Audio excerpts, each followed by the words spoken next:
दोस्तों, हलषष्ठी व्रत कथा व पूजा विधि संतान की दीर्घायु के लिए किया जाता है। कहीं कहीं भगवान श्री कृष्ण के बड़े भाई बलराम जी के जन्मोत्सव के रूप में मनाया जाता है। इसी दिन बलराम जी का जन्म भी हुआ था।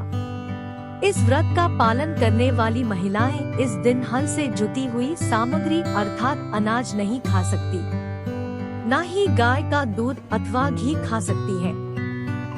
उस दिन उन्हें केवल वृक्ष पर लगे खाद्य पदार्थ खाने की अनुमति होती है। खासकर हलछठ का व्रत माताओं द्वारा पुत्रों की दीर्घायु के लिए रखा जाता है। हलषष्ठी व्रत में महिलाएं प्रातः काल से ही स्नान आदि से निवृत्त होकर नित्यकर्म करने के पश्चात हलषष्ठी व्रत धारण करने का संकल्प करती है। बलराम जयंती पर होने वाले इस पर्व पर हल की पूजा अर्चना होती है। हलषष्ठी व्रत कथा। एक समय राजा युधिष्ठिर ने भगवान श्री कृष्ण से कहा कि आपने संसार की भलाई के लिए ही अवतार धारण किया है। इस समय सुभद्रा और द्रौपदी अपने पुत्रों के मरने से शोकाग्रस्त है तथा अभिमन्यु की स्त्री उत्तरा का गर्भ भी अश्वत्थामा के ब्रह्मास्त्र से खंडित हो गया है।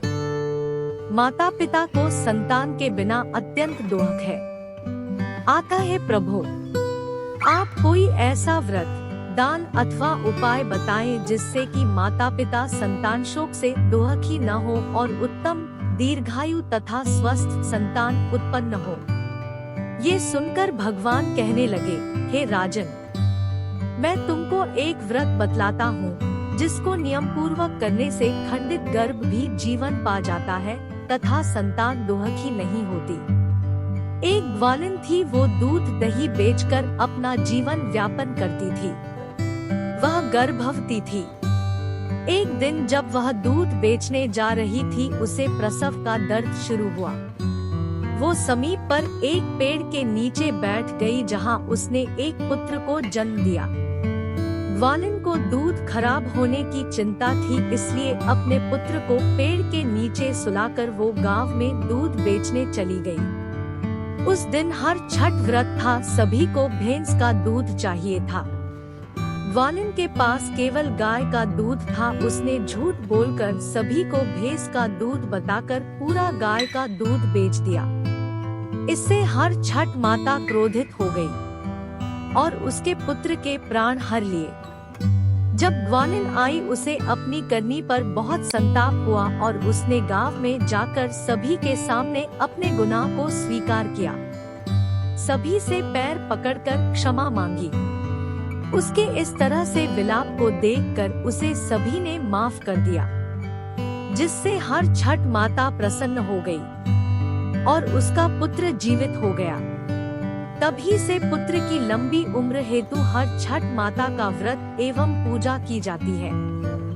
कहा जाता है, जब बच्चा पैदा होता है तब से लेकर 6 माह तक छठी माता बच्चे की देखभाल करती है, उसे हंसती है, उसका पूरा ध्यान रखती है। इसलिए बच्चे के जन्म के 6 दिन बाद छठी की पूजा भी की जाती है।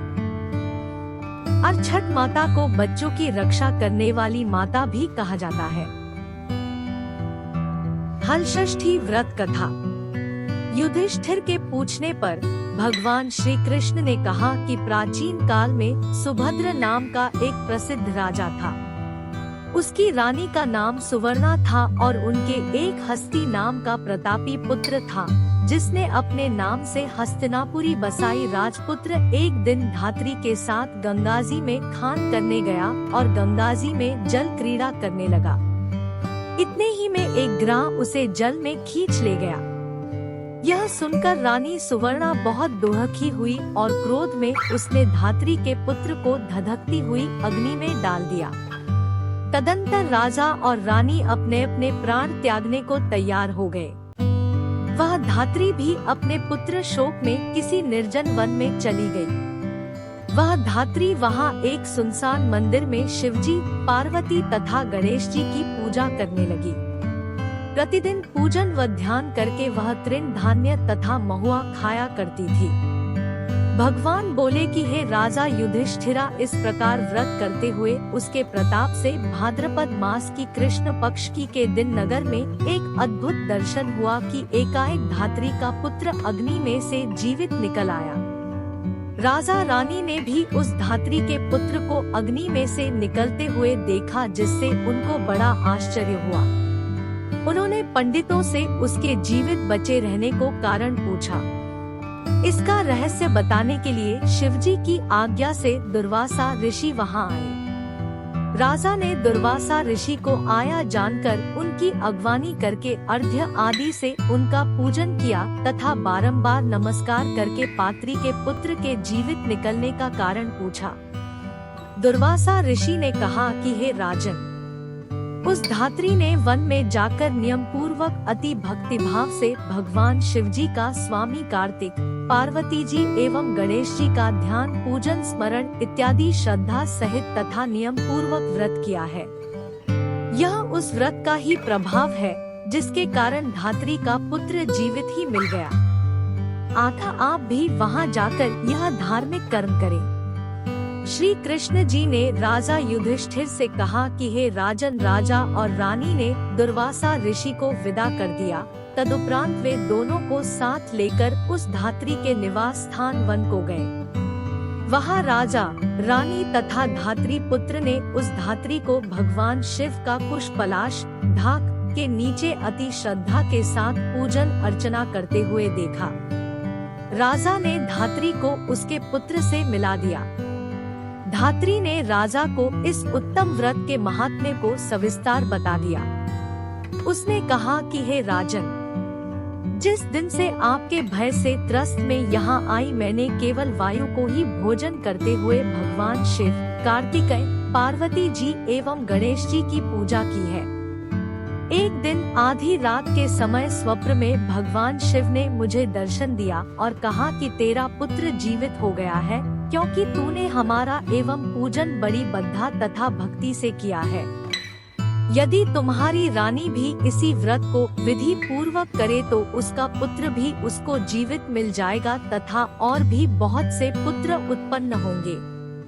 भगवान श्री कृष्ण ने राजा युधिष्ठिर से कहा, राजन, भादों के महीने में कृष्ण पक्ष की षष्ठी को यह उत्तम व्रत करना चाहिए। उस दिन प्रातः काल स्नान करके क्रोध, लोभ, मोह त्याग कर व्रत को नियम पूर्वक कर लेना चाहिए। जब तक व्रती रहे किसी जीव की भी हिंसा न करे।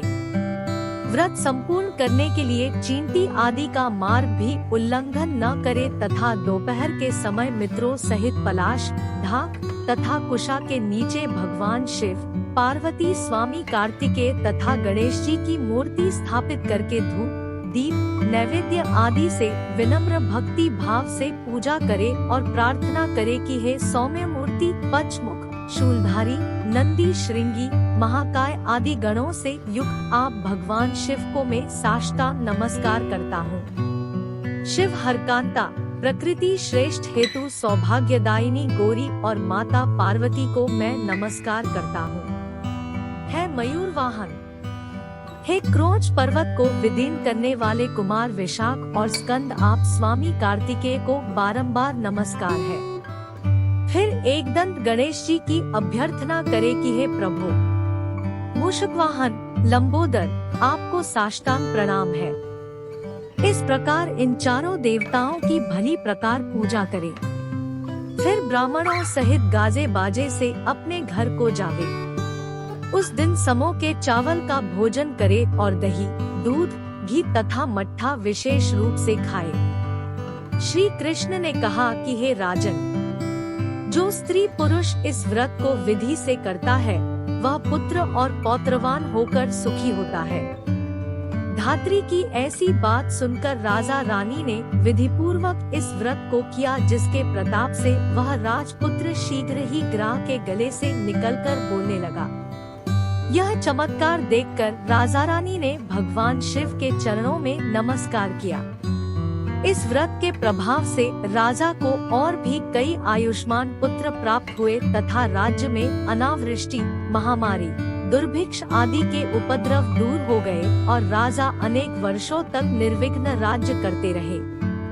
और स्कंद आप स्वामी कार्तिकेय को बारंबार नमस्कार है। फिर एकदंत गणेश जी की अभ्यर्थना करे कि हे प्रभु मूषकवाहन लंबोदर, आपको साष्टांग प्रणाम है। इस प्रकार इन चारों देवताओं की भली प्रकार पूजा करे। फिर ब्राह्मणों सहित गाजे बाजे से अपने घर को जावे। उस दिन समों के चावल का भोजन करे और दही, दूध, घी तथा मट्ठा विशेष रूप से खाए। श्री कृष्ण ने कहा कि हे राजन, जो स्त्री पुरुष इस व्रत को विधि से करता है वह पुत्र और पौत्रवान होकर सुखी होता है। धात्री की ऐसी बात सुनकर राजा रानी ने विधिपूर्वक इस व्रत को किया, जिसके प्रताप से वह राजपुत्र शीघ्र ही ग्राह के गले से निकलकर बोलने लगा। यह चमत्कार देखकर राजा रानी ने भगवान शिव के चरणों में नमस्कार किया। इस व्रत के प्रभाव से राजा को और भी कई आयुष्मान पुत्र प्राप्त हुए तथा राज्य में अनावृष्टि, महामारी, दुर्भिक्ष आदि के उपद्रव दूर हो गए और राजा अनेक वर्षों तक निर्विघ्न राज्य करते रहे। श्री कृष्ण भगवान ने कहा कि हे युधिष्ठिर, यदि उत्तरा भी यह व्रत नियम पूर्वक करे तो उसके सब दुख दूर हो जाएंगे। भगवान के ऐसे वचन सुनकर राजा युधिष्ठिर कृतकृत्य हो गए और अश्वत्थामा द्वारा खंडित किया हुआ उत्तरा का गर्भ इस व्रत के प्रभाव से जीवित हो गया। इस व्रत के करने से वंश स्थिर होता है। इस प्रसंग को भगवान कृष्ण ने राजा युधिष्ठिर से कहा तथा दुर्वासा ऋषि ने राजा सुभद्र से कहा कि हे राजन, इस व्रत को करने के उपरांत फिर उसका शास्त्रोक्त रीति से उद्यापन करें। हलषष्ठी व्रत का उद्यापन। उद्यापन में सुवर्ण, महिषी, गौ और वस्त्र ब्राह्मणों को दान में दे। सोने अथवा चांदी की मूर्ति बनाकर वेदपाठी ब्राह्मणों सहित उनका पूजन करे।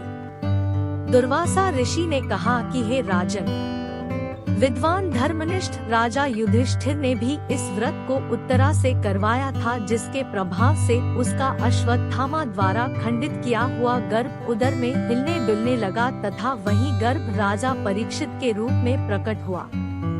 जो कोई मनुष्य यह उत्तम व्रत करता है उसके सब कार्य सिद्ध होते हैं। पुत्र पौत्रों की प्राप्ति होती है तथा शिवलोक में उसकी पूजा होती है। दोस्तों, कमेंट करके बताएं कि आपको हमारी यह प्रस्तुति कैसी लगी। पसंद आई तो इसे लाइक और शेयर करें तथा चैनल को सब्सक्राइब करके मेरा मनोबल बढ़ाएं। नमस्कार।